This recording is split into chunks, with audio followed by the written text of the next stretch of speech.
نحمده ونصلي على رسوله الكريم. کتاب شیخ ابن عطا اسکندری کی حضرت حاجی امداد اللہ صاحب رحمۃ اللہ علیہ نے حضرت تھانوی رحمۃ اللہ علیہ سے کا ترجمہ کرایا. خود حضرت نے لکھا ہے بہت کچھ. وقت کم ہے، اس بنا پر شروع کرتا ہوں.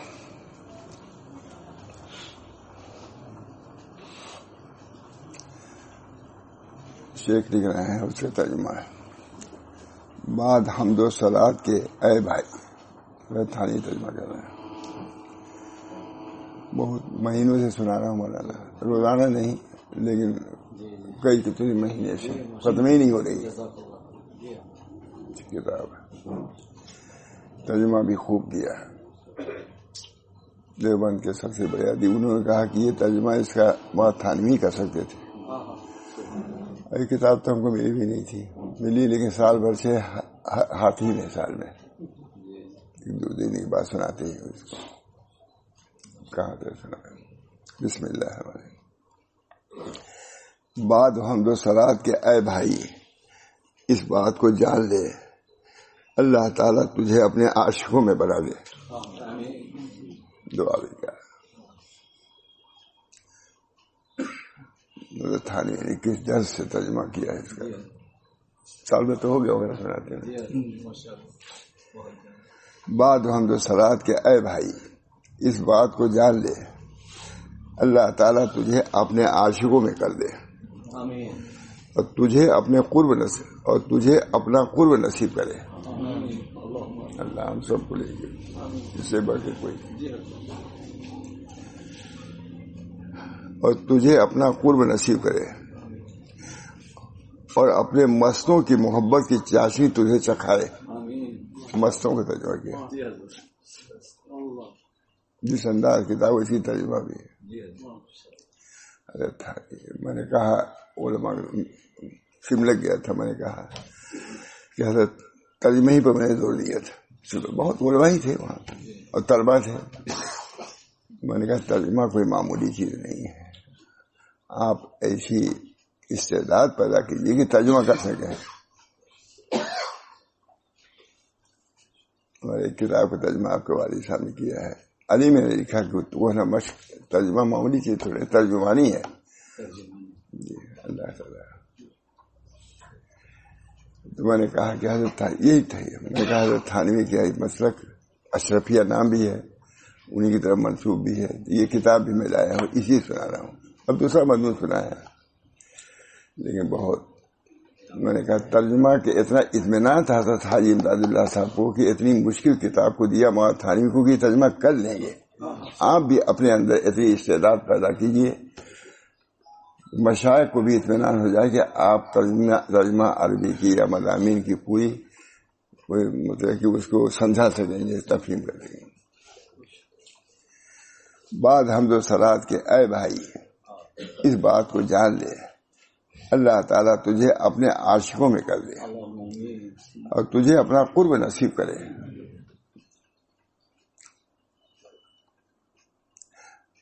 اور اپنے مستوں کی محبت کی چاشنی تم کو چکھا دے. جو عشاق ہے حضرت تھانوی ترجمے مجھے ہوتا ہے کہ مستوں ترجمہ کیا. ہم لوگ کہتے اپنے عاشقوں کو کہہ دیتے، وہ انداز جو مستوں میں ہے اس میں نہیں ہے. اور اپنے مستوں کی محبت کی چاشنی تجھے چکھا دے اور ہمیشہ تجھ کو اپنے وصف میں رکھ کر اعراض اور روک ٹوک سے مطمئن کر دے. اللہ والے تم ہو گئے، اب تم پر کوئی روک ٹوک نہیں. من کان اللہ کا اللہم کن لنا وجعلنا لک. مولانا نے گنگو والے یعنی یہ دعا مجھے کی کہ حضرت تھانوی کرتے تھے، یعنی مطلب تم بھی کرو. جب سے میں کرتا ہوں بھائی، میں نے مجلس میں بیان کیا، عورتیں سب کہتی ہیں اللہم کن لنا وجعلنا لک. حضرت تھانوی فرماتے ہیں جب میں دعا پڑھتا ہوں تو میرا یہ حال ہو جاتا ہے.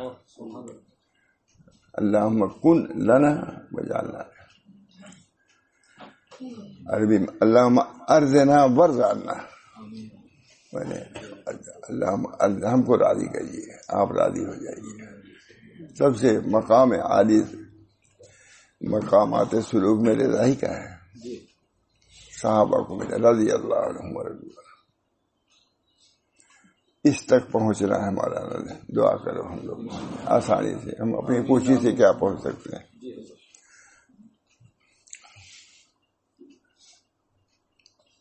اور ہمیشہ تجھ کو اپنے وصل میں رکھ کر اراد اور روک ٹوک سے مطمئن کر دے۔ مطمئن ہو گیا وہ تو اللہ تعالیٰ بلائیں گے یہ رب کا راضی ہے تب مرضی ہے۔ اب تم اس لاگ نہیں کو روک ٹوک کیجیے، آپ ہمارے دربار میں آؤ۔ بہت دن تک مارگی میں رہ چکے، لوامگی میں رہ چکے، اب مطمئنہ تمہارا نفس ہو چکا ہے، تو اب تم سے یہ ارجعی الی ربک راضیۃ مرضیہ فادخلی فی عبادی وادخلی جنتی، تمہارا یہ مقام، یہاں تک پہنچنا ہے ہم لوگوں کو۔ اللہ تعالیٰ توفیق۔ ہمارے حضرت نے ایاک نعبد و ایاک نستعین ہماری مہینوں اس پر بات کیا، اسے پتہ پورا ہم لوگ پڑھتے تھے۔ جاوید صاحب بھی تھے، مولی فاروق صاحب تھے، سب بولے کا کل سلوک اسی میں ہے۔ خود علامہ ابن قیم نے لکھا ہے مدارج السالکین فی ایاک نعبد و ایاک نستعین، سلوک کا مدار اسی درمیان میں ہے، ایاک نعبد و ایاک نستعین۔ بس دیکھیں کتنا مدار، ہمیشہ تو اس کو اپنے وصل میں رکھ کر اراد اور روک ٹوک سے مطمئن کر دے، اور اپنے ان بندوں سے تجھے کر دے جس کو اس نے پیام سلام کے ساتھ مخصوص فرمایا، ان بندوں سے اللہ نے، اور ان کو اپنے انوار تجلیات سے مشرف فرما کر دلجوئی کی۔ اللہ بہت فرماتے تھے حضرت کہ محبت میں صرف ترقی ہی نہیں ہے، مزہ بھی ہے، ترقی کے بعد تو مزہ ہی مزہ ہے اللہ تعالیٰ کا۔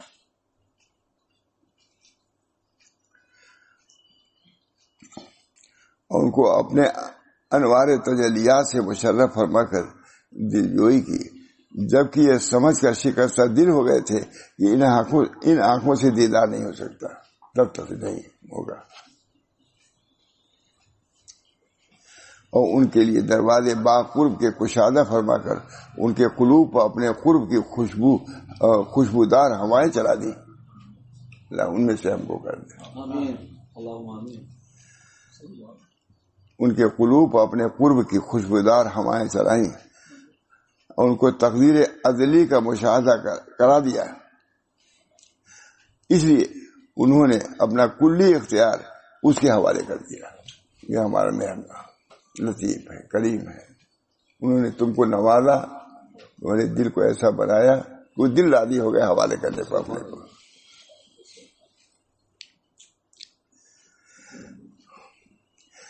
اور ان لوگوں پر ظاہر کر دیا کہ ہمارے کام میں ہماری مہربانی پیشیدہ ہوا کرتی ہے، مہربانی رہتی تب کچھ کر لیتے ہو۔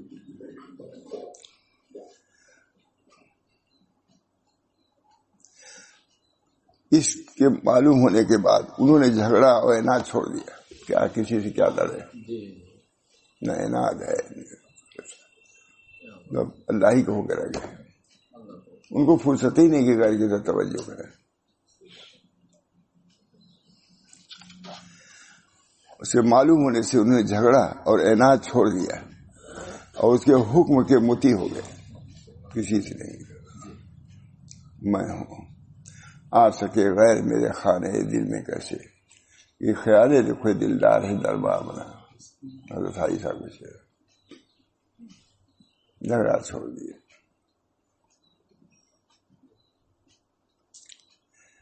اور ہر کام پر بھروسہ کرنے لگے، جھگڑا اور عناد چھوڑ دیا اور اس کے حکم کے مطیع ہو گئے اور ہر کام میں اس پر بھروسہ کرنے لگے، کیونکہ وہ سمجھ گئے کہ مقام رضا جب نصیب ہوتا ہے کہ اللہ تعالیٰ کے حکم پر راضی ہوئے، رضی اللہ عنہ ورضوا عنہ،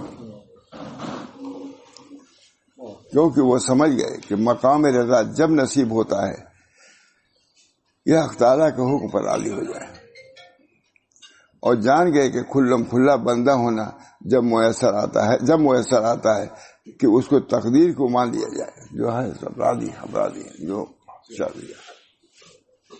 جو ان کی تقدیر سے ہم راضی ہیں، ہمارے ہر عمل سے راضی ہیں، رضائی کے اسباب اعمال کی وہ توفیق دیتا ہے۔ پر ایسے بندے اغیار اور قدورات سے محفوظ رہتے ہیں، جب اللہ کی حفاظت میں آ گئے تو ایسے بندے اغیار اور قدورات سے محفوظ رہتے ہیں۔ جیسے کہ کسی نے کہا ہے، حضرت تھانوی کی وہ عربی میں تو ہے نہیں، حوادث کو پہنچ ان تک کہاں ہے، حوادث کی پہنچ ان تک کہاں ہے، تو ان کے ہاتھ میں اس کی اعلان ہے۔ حوادث کے اعلان لگام تو اسی ہے، وہ اپنے بندے کو پہنچنے ہی نہیں دے گا۔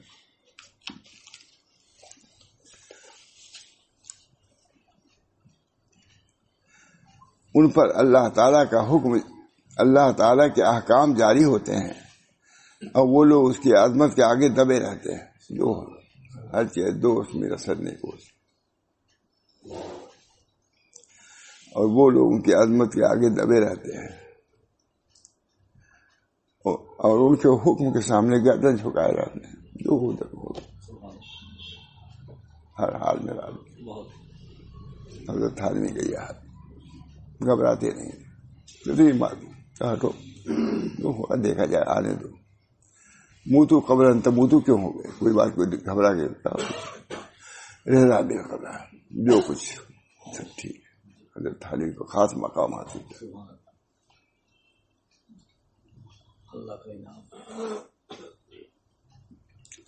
ان کی عظمت کے آگے دبے رہتے ہیں اللہ کی طرف سے، کو پھر چورو چرا کیسا ہے، جب اللہ کی طرف سے آیا ہے پھر چورے چرا کے محمد سے بڑے اچھے اشعار اس پر ان کی مرضی پر ہوں قربان، جانیے حاصل اس پر۔ جب یہ چیز ہوتی ہے تو پھر چورو چرا کی گنجائش ہی نہیں رہتی، جو اللہ کی طرف تھی۔ ان کے حکم کے سامنے گردن جھکائے رہتے ہیں، تصرف ان کے گو جاری ہیں تجھ پر، مگر دل نے جھکایا ہے تیرے سر۔ یہ حضرت کا شعر ہوگا، تصرف ان کے گو جاری ہیں تجھ پر ماتھانوی، مگر دل نے جھکایا ہے تیرے سر۔ اور اس میں کوئی شک نہیں کہ جو شخص اللہ کی جناب میں رسائی چاہے تو اس کو لازم ہے کہ دروازے سے آوے رضا۔ تم راضی ہو، آؤ ہمارے رضا کا دروازہ کھلا ہوگا، رضی اللہ عنہ۔ حضرت محمد شعر لکھ دیا میں نے، ان کی مرضی پر ہوں قربان، جانیے اس کو حاصل عرفاں، ان کی مرضی پہ یہی سب کچھ ہے۔ فائدہ، دروازہ تن بتقدیر ہوتا ہے اور رسائی کے سامان پیدا کر دے جو دروازے سے آئے، اور رسائی کے سامان، اور سب سے زیادہ تر چھوڑنے یا منہ موڑنے کے قابل تدبیر ہے۔ تقدیر پہ یقین رکھو، تدبیر چھوڑنے کا نہیں مطلب ہے، اس کو ایک اعتدال کے ساتھ، سب کچھ تدبیر کو نہ سمجھو۔ ہمارے حضرت بہت ایک واقعہ تھے، ایک آدمی جا رہا تھا بہت زیادہ بجاتا ہوا، کسی نے کہا بھائی اتنا قحط ہے اور تم گاتے بجاتے جا رہے ہو، ماشاء اللہ۔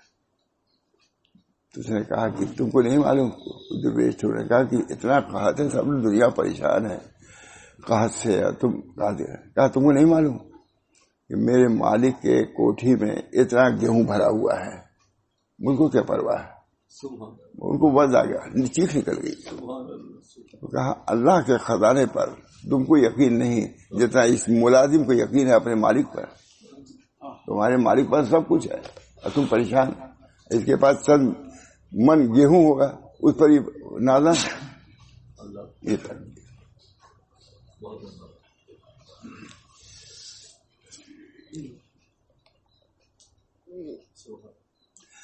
جو اصل میں کہتے ہیں اور رسائی کے سامان پیدا کرے اور سب سے زیادہ چھوڑنے یا منہ موڑنے کے قابل تدبیر ہے، جو اصل میں مقابلہ تقدیر ہے۔ بس میں نے یہ کتاب اسی امر کے بیان میں اور اس میں جو کچھ ہے اس کو ظاہر کرنے کے لیے تصنیف کی ہے۔ مصنف لکھ رہے ہیں، ترجمہ دیتا کر رہے ہیں۔ التنویر فی اسقاط التدبیر اس کا نام رکھا تاکہ اس کا اسم اس کے مسمى کے موافق ہو جائے اور اس کی عبارت اس کے مطلب کے مطابق ہو جائے. اللہ سے درخواست ہے کہ اس تصنیف میں اخلاص و تام نصیب فرمائے. مصنف بھی ہے حضرت تھانی. اور اللہ تعالیٰ سے درخواست ہے کہ اس تصنیف میں اخلاص تام نصیب فرمائے اور اپنے فضل عام سے قبول فرمائے اور خاص و عام کو اسے نفع دے. بوسیلہ محمد صلی اللہ علیہ وسلم کے وہ ہر شے پر قادر ہے اور قبول فرمانے کی قابلیت وہی رکھتا ہے اور کوئی نہیں کر سکتا.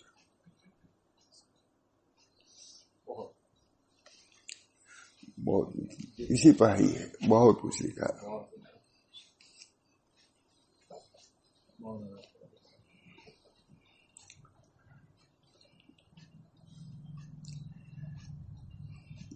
بہت جاننا چاہیے کہ حق سبحانہ و تعالی جب ارادہ کرتا ہے کہ کسی بندے سے اپنے حکم کی سہار کرائے، کوئی مصیبت بھیجنی ہوتی ہے تو سہار کرائے تو اس کو اپنے انوار وصف سے خلط عطا فرماتا ہے، برداشت کر لیتا ہے.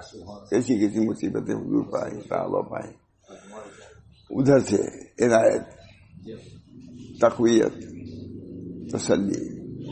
بہت عمدہ جاننا چاہیے کہ حق سبحانہ تعالیٰ. اب عربی کہتے ہیں اردو بھائی مجھ کو تو اس اردو میں بھی ہوتا ہے، تھوڑا صحیح ترجمہ کیا. جاننا چاہیے کہ حق سبحانہ تعالیٰ جب ارادہ کرتا ہے کہ کسی بندے سے اپنے حکم کی سہار کرائے تو اس کو اپنے انوار وصف سے خلط عطا فرماتا ہے. پس حکم الہی پیچھے نازل ہوتا ہے اور اس سے پہلے انوار نازل ہوتے ہیں، آتے ہوئے برداشت کر لیتا ہے. انوار آگے آنے والا تو کوئی امتحان کوئی. حضرت تھانی صاحب نے حضرت تھانی سے کہا کہ ایک وقت آنے والا ہے تم پر جاؤ، اس وقت ہم کو یاد کرنا چاہتا ہے. اللہ ہی دیتا ہے، اللہ تعالی سہار بھی دیتا ہے. حضرت ابراہیم علیہ السلام کو سہار ہی تو دیا ہے. آگ میں ہے، جبریل صاحب پہنچے، کچھ حاجت ہے، کہا کوئی حاجت نہیں. تو اللہ سے دعا ہی کیجیے کہ اللہ دیکھتا ہے، اللہ دیکھ رہا ہے مجھے سے.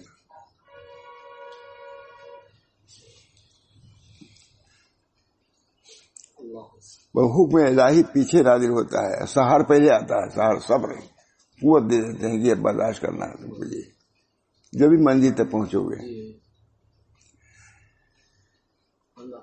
جس سے وہ شخص اپنے رب کا بن چکا ہوتا ہے، اور رب کا بن چکا، اب جو رب کی طرف سے آئے گا تسلیم رضا،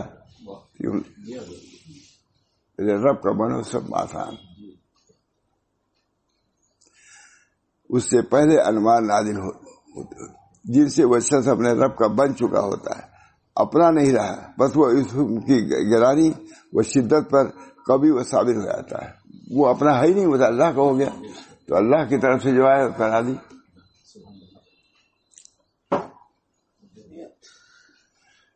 بات یہی ہے، شاید حضرت تھانوی لکھ رہے ہیں، بات یہی ہے کہ انوار وارد ہوتے ہیں اور تقدیر کی برداشت کرا دیتے ہیں. قلب میں اطمینان اور سکون کی جو آوے، ہر چیز پیش ساری کا خیر اس. حضرت جب یہاں آئے الہ آباد میں تو بڑے فتنے اٹھے بہت. حضرت خود فرماتے تھے کہ میں اللہ کی طرف متوجہ ہوا کہ اللہ جہاں میں جاتا ہوں فتنہ ہی پیدا ہوتا ہے. وطن سے فتنہ کی وجہ سے نکلے، گورکھپور میں اور بڑا فتنہ ہوا اور یہاں تو فتنہ ہی فتنہ ہوا. حضرت خود فرماتے تھے میں نے اللہ سے رجوع کہ اللہ میں جہاں جاتا ہوں فتنہ. کہا تم کام کس کا کر رہے ہو؟ اللہ کی طرف سے. کیا حضور صلی اللہ علیہ وسلم تو حضور 30 سے زیادہ فتنے میں آئے تھے، تم اتنے گھبرا گئے. جب ان کا کام کر رہے ہو تو وہ چیز ضرور آئے گی تمہارے اوپر، تب وہ چیز ملے گی. حضرت نے خود بیان کیا ہے، پوسٹر لگے کیا کیا وہ چلنا مشکل. ہم لوگ اس مکان سے مسجد منع کرتے نہ جاؤ، قتل ہو جاؤ گی، کیا ہوگا کیا نہیں. حضرت کے 10 آدمی رہتے تب جاتے تھے مسجد. یہاں آنے کا کوئی سوال ہی نہیں، لیکن اللہ تعالیٰ نے بالکل امن میں کر کے ہم لوگ گئے. ہم لوگ گھر سے باہر قاری مومن صاحب امامت کرتے لیکن مسجد میں نہیں امامت کرتے تھے, روک دیا, خطرہ ہے.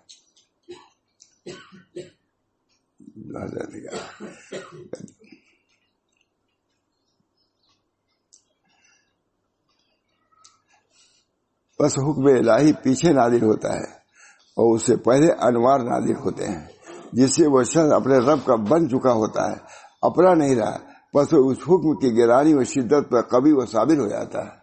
جب سمجھ لیا کہ ہمارے دوست ہر چیز دوست میر اسد نہیں کوس,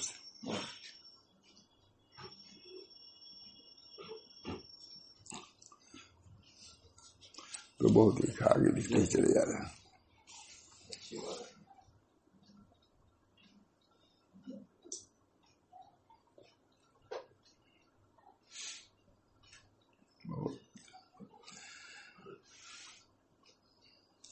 دوسرا سبب یہ ہے کہ دروازہ فہم کا کشادہ ہو جانا قبول احکام پر معین ہوتا ہے. فہم کا دروازہ کہ اللہ کی طرف سے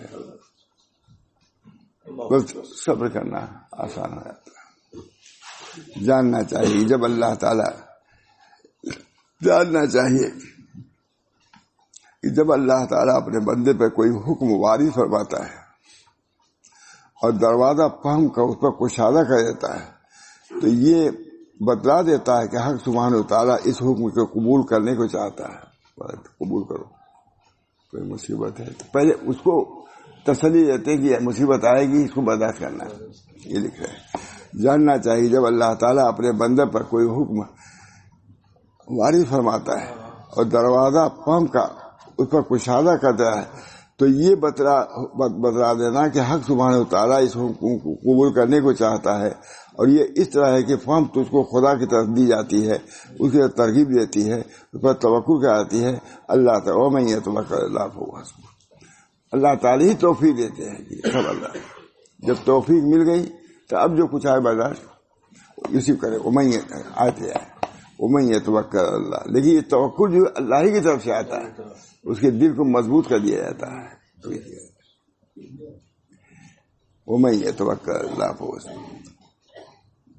یعنی اللہ پر بھروسہ کرنا ہے, لہذا اس کو کافی. جب بھروسہ کیا تو اللہ کافی, اور غیروں کو اس کی مدد فرماتا ہے غیروں کے مقابلے میں, اور اس کی رعایت فرماتا ہے اللہ, کیونکہ خدا کی طرف سے جو فہم ہوگی وہ راز عبودیت کے منکشف کر دے گی. جو اللہ کی طرف سے فہم ہوگی تو راز عبودیت کو منکشف کر دے گی. جب بندہ عبد ہو گیا تو پھر مالک کے ہاتھ پر راضی. یہ سب جو چون چرا ہے عبدیت کے تام نہ ہونے کی وجہ سے ہے. عبدیت عبادت وہ ہے ایسا عمل کرے کہ اللہ راضی ہو جائے, یہ ہے عبادت. اور عبودیت یہ ہے کہ اللہ کی طرف سے جو آئے بندہ راضی ہو جائے. اور عبودیت درجہ عبادت سے بڑھ کر کے ہے. کہیں حضور صلی اللہ علیہ وسلم کو عابد نہیں کہا گیا, عبد کہا گیا ہے. عبادت کا تعلق صرف اس دنیا سے ہے اور عبودیت آخرت سے بھی ہے. جہاں روایت ہے مومنین اشد حب للہ آئے تھے, وہاں دائرہ کفار بھی کہیں گے ہم بھی اشد ہیں, ہم بھی محبت میں آپ سے ایسے. اللہ وہاں بھی امتحان لے گا. اگر تم سچے ہو اپنی محبت میں تو دوزخ میں گر جاؤ. مدھری میں ہے روایت, حضرت سناتے تھے وہ. اگر تم سچے محبت میں ہے تو جہنم میں کود کے دیکھا نہیں کودیں گے, وہاں بھی نافرمانی کریں گے. مومنین سے اللہ تعالیٰ فرمائیں گے ان کنتم احبائی, اگر تم لوگ ہمارے محب ہے تو جنت دوزخ میں کود جاؤ. کود پڑیں گے سب مومنین. لیکن روایت میں ایک بات نہیں ہے جس کو حضرت فرماتے تھے اس وقت ندا ہوگی جیسے یا نار پوری بردم و سلامن ابراہیم علیہ السلام کے ہوئی, اس طرح دوزخ کو حکم ہوگا اللہ کو کہ میرے خاص بندے کو نہ جلانا, اپنی سوزش سے محفوظ رکھنا عادت کی.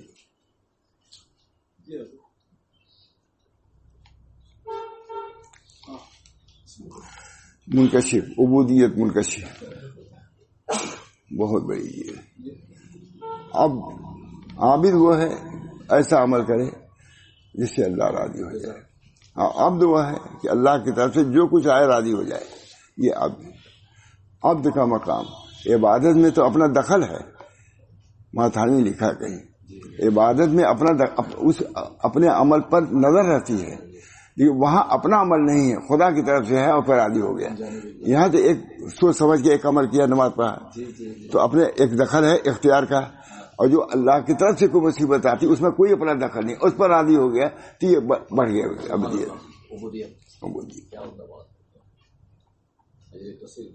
آداب عبودیت علامہ شاہ نے اور ایک کتاب ہی اس پر ہے. بہت عمدہ.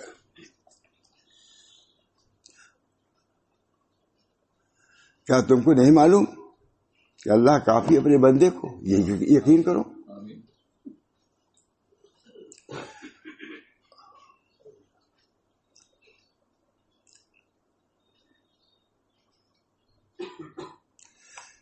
تیسرا اثر یہ کہ واردات عطایا برداشت بلیات پر معین ہوتی ہیں. انعامات آتے ہیں تو ادھر بلائے ہے تو انعامات ان بلائے کو حل کر دیتی ہیں. یہ اس طرح ہے کہ جو عطائیں تجھ پر اللہ کی طرف سے پہلے ہو چکی ہیں ان کو یاد کرنا خدا تعالیٰ کے احکام قبول کرنے میں معین ہے. اللہ نے ہم کو یہ دیا، ہم کو کھانا دیا ہے، پانی دیا، یہ سب چیزیں. تم کو اللہ کھانا دیتا ہے، اس وجہ سے اللہ سے محبت کرو. ہے کہ نہیں حدیث؟ سب سے پہلے حدیث احمد آباد میں اس کو ملی کتب میں گیا. تم کو اللہ کھانا ہے، اس وجہ سے اللہ سے محبت کرو. ہے میرے ماں رحمت آدمی سے بھی کہا ہے روایت. معلوم ہوا کہ یہ حب عقلی ہے، ایک حب طبعی ہے، ایک حب عقلی ہے. حب عقلی میں یہی ہے کہ اللہ کے احسانات کو، انعامات کو پیش نظر کرو تو عقل کا تقاضا ہے کہ اس کا شکر ادا کرو. یہ محبت ہے. اور ایک ہے کہ انعامات کا تعلق نہیں ہے، صرف اللہ واجب الوجود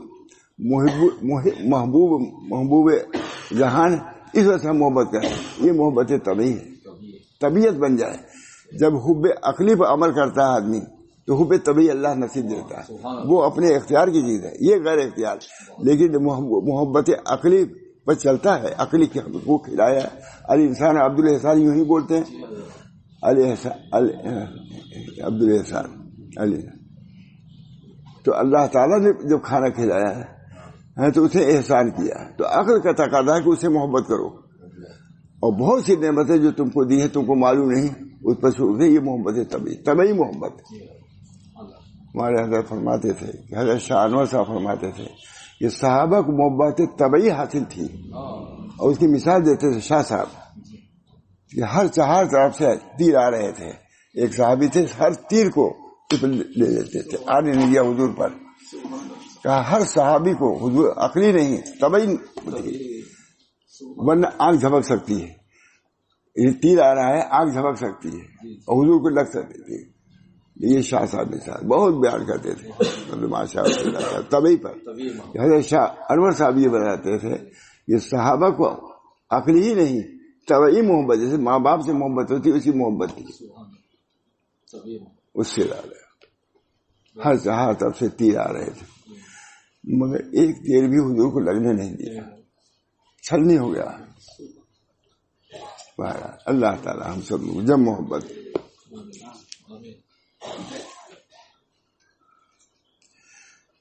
واردات و عطایا برداشت بلیات پر معین ہوتی ہیں. واردات عطایا برداشت بلیات پر معین ہوتی ہے. یہ ترجمہ ایسا ہے.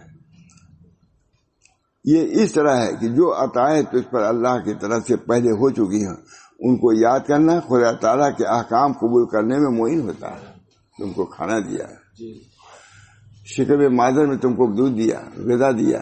کسی نے ابھی جلدی دیکھا اس وجہ سے میرا ذہن میں وہاں بھی تم کو غذا کا انتظام کیا، تو یہاں چھوڑے گا تم کو. کیونکہ جیسے اس نے تجھ کو تیری محبوب بہت سی نعمتیں دی، تجھ کو چاہیے کہ اس کے محبوب احکام پر صبر کرو. بہت سی محبوب عطائیں ہیں تم کو، جب اللہ نے دی تو اللہ چاہتا ہے کہ ہمارے احکام پر عمل ہو تو تم کرو. چاہیے کہ اس کے محبوب کے احکام پر صبر کرو۔ کیا تم نے ارشاد نہیں سنا وَلَمَّا أَصَابَتْكُم مُّصِیبَةٌ قَدْ أَصَابَتْكُم مِّثْلَهَا، بس اللہ نے ان کی مصیبت میں تسلی اس چیز سے دی جو ان کے ہاتھ میں آئی تھی۔ وہ مصیبت آئی تھی، یہ بھی تم کو ملی چیز۔ یہ تقریر تو عطائے سابقہ میں ہے، کبھی خود بلا کے واضح ہونے کے بعد اس کے ساتھ ایسی چیز مقترن ہوتی ہے جو اس بلا کو بندگان مقربین پر خفیف کر دیتی ہے۔ بلا ہے، یہ ایسی صورت ہوتی ہے وہ آسان ہو جاتی ہے۔ ایک اس میں سے ایک یہ ہے، اس بلا میں جو ثواب عظیم ذخیرہ کر رکھا اس کو کھول دیتا ہے۔ بڑی عمدہ بات۔ حضرت محمد عیسیٰ صاحب رحمۃ اللہ علیہ جو یہاں کے تھے، انہی کا واقعہ، ان کو ایک پھوڑا نکل آیا تھا بہت زبردست۔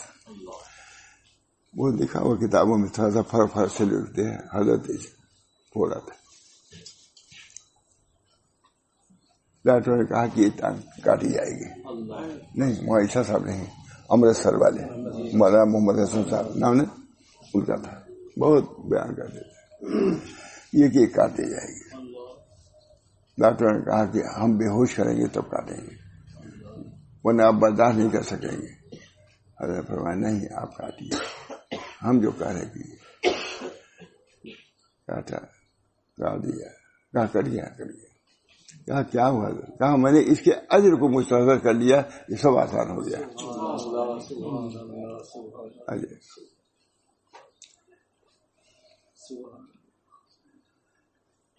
یہ وَلَمَّا أَصَابَتْكُم مُّصِیبَةٌ قَدْ أَصَبْتُم مِّثْلَهَا، بس اللہ نے ان کی مصیبت میں تسلی اس چیز سے دی جو ان کے ہاتھ آئی تھی۔ یہ تقریر تو عطائے سابقہ میں سے ہے، کبھی خود بلا کے وارد ہونے کے بعد اس کے ساتھ ایسی چیز مقترن ہو جاتی ہے جو اس بلا کو بندگان مقربین پر خفیف کر دیتی ہے۔ ایک پہلے سے اتنی نعمتیں ہیں، بھائی اتنی نعمت آئی۔ بہت ایک واقعہ ہے، ایک باغ میں گیا بادشاہ اپنے باغ میں، تو اس کا غلام لیا پھل لیا، تو خود بادشاہ نے یا جو بادشاہی کا ہے وہ کاٹ کر کے کھلانے لگا، دینے لگا۔ ایک مرتبہ اس نے بھی چکھا، اس کی محبت تھی، میں نے خود یہ حضرت سے سنا بات، دینے لگا، وہ کھانے لگا۔ ایک دفعہ اسے خود چکھا، بہت کڑوا تھا وہ۔ کہا میں اتنی دیر سے تم کھا رہے، ایک دفعہ کہا بھی نہیں کہ اتنا کڑوا ہے۔ کہا جن ہاتھوں سے ہم نے بہت سے میٹھے پھل کھائے ہیں، اب کڑوے پھل میں تو اس پر چیبا جبی ہوں، میں ابدیت کے خلاف سناتے تھے، بعد میں اقسام موسنی وغیرہ رہے۔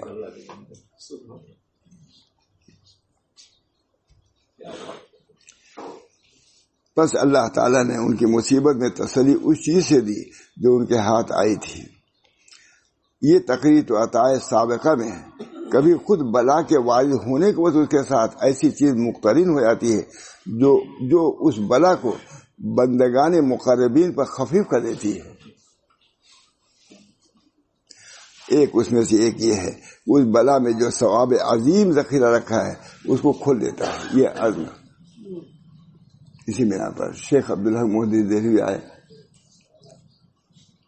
شیخ فرید کو، شاہ محمد شیخ فرید جو وزیر اعظم تھا اس وقت شاہجہاں کا، اس کو خط لکھا۔ اب دیکھیے، اخلاص سے عمل کا خیال رکھو، یہ تحریر ظاہر و باطن میں یکسانیت پیدا کرو۔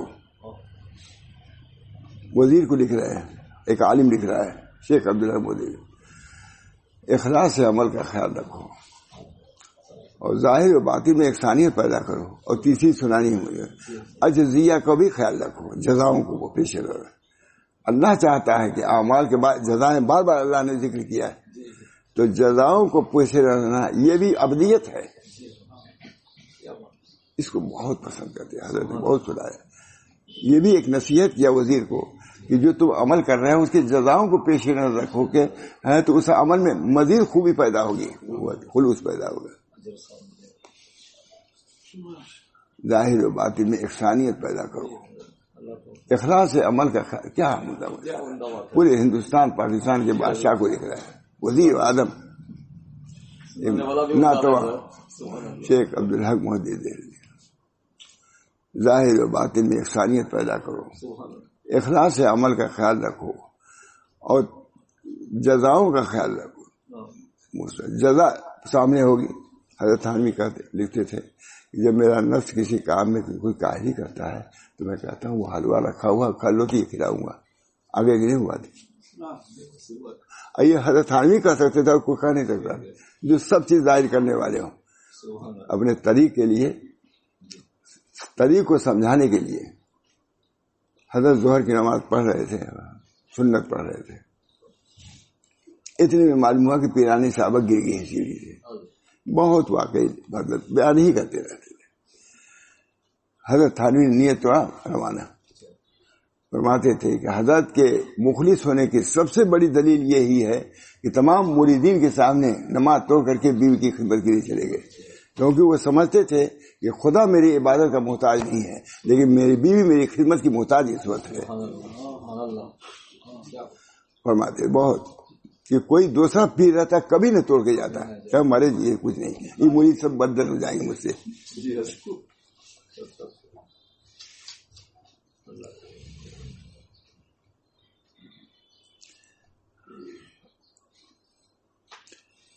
اس میں سے یہ جو بلا میں جو ثواب عظیم ہے اس کو کھول دیتا ہے۔ ایک اس میں یہ ہے کہ ان کے قلوب پر استقلال اور سکون نازل فرما دیتا ہے۔ کئی مرتبہ نے کہا دیکھو جب کوئی بلا ہے مصیبت، پہلے اللہ کی طرف توجہ کرو، ان سے مانگو۔ کوئی بیمار ہوا اسپتال لے جانے پہلے کیا ہے، 1 سیکنڈ 2 سیکنڈ میں اللہ اے اللہ تو۔ کئی مرتبہ یہاں جو بہت ساتھ رہا ان کا آتے ہی تھے ماں محمد سے آتا ہے۔ بلا آئے کبھی ہم نے بھی ان کو گھبراتے نہیں دیکھا، ماں بلکہ ڈانٹ دیتے تھے۔ کچھ بعض گجرات کے لوگ تھے کسی چیز میں گھبرا گئے تھے وہاں دیکھا ہم نے، ملاقات بھی ہوتی تھی، کہا تم رہتے یہ بھی گھبرا دیتے ہو۔ اس حاکم نے نہیں کیا، حاکم الحاکم کی طرف متوجہ کیا ہوئے، اس حاکم نے نہیں کیا، خدا تو کر سکتا ہے، میں نے خود سنائی۔ تو بھی ہم لوگ کی ایک پیڑھی ہے۔